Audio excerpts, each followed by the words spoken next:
আজকে বাবা ভাজছে গরম গরম পেঁয়াজি।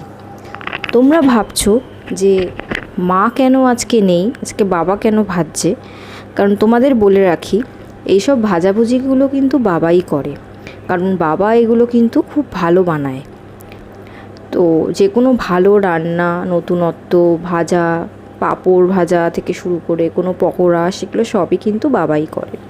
বাবার কিছু স্পেশাল রেসিপিস আছে, যেরকম চিকেন চাপ, চিকেন ভর্তা, চিকেন চিংগিজি, তারপর ইঁচড়, এগুলো খুব ভালো করে। তোমরা যদি বাবার হাতের এই রেসিপিগুলো দেখতে চাও তাহলে অবশ্যই কমেন্ট করবে, আমি কিন্তু একদিন ঠিক এই রেসিপিগুলো তোমাদের দেব। খুবই ভালো রান্না করে।